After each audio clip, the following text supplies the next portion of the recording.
நோன்பு என்பது இஸ்லாமின் 5 அடிப்படைகளில் ஒன்றாகும். இது உடல் மற்றும் ஆன்மீகம் இரண்டிற்கும் பல நன்மைகளை வழங்குகிறது. நாம் நோன்பு வைத்தால் நமது மனதில் அமைதி ஏற்படும். அதுவே நமது உடலுக்கு சுத்திகரிப்பு அளிக்கிறது. நாம் உணவுக்கு இடையே நிறுத்தம் வைக்கும்போது எங்கள் உடல் புதிய சக்தி பெறுகிறது. நோன்பின் போது நமது உணர்வுகளை கட்டுப்படுத்தலாம். இது நம்மை மற்றவர்களின் துன்பங்களை உணர வைக்கிறது. நாம் உணவுக்கு எவ்வளவு அடிமையாக இருக்கிறோம் என்பதை புரிந்து கொள்கிறோம்.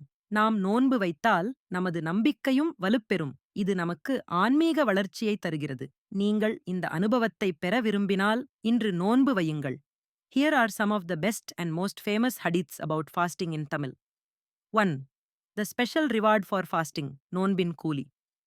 This is a hadith Qudsi, where Allah speaks about the unique status of the fasting person. Abu Huraira ரலி அவர்கள் அறிவிக்கிறார்கள்.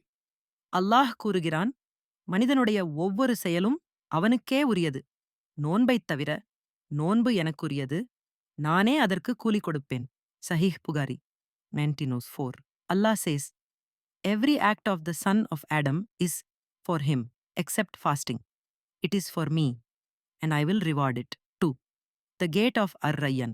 Ar-Rayyan எனும் சொர்க்க வாசல்.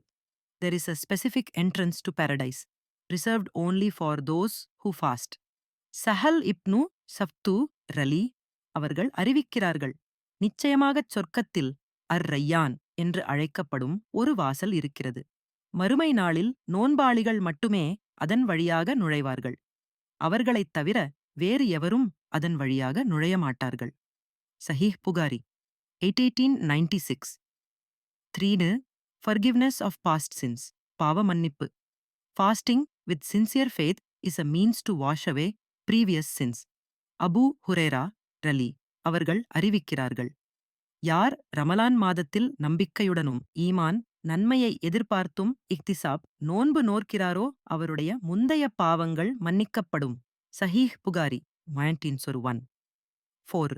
Protection and behavior. நோன்பு ஒரு கேடயம். Fasting is not just about hunger, it is about self control.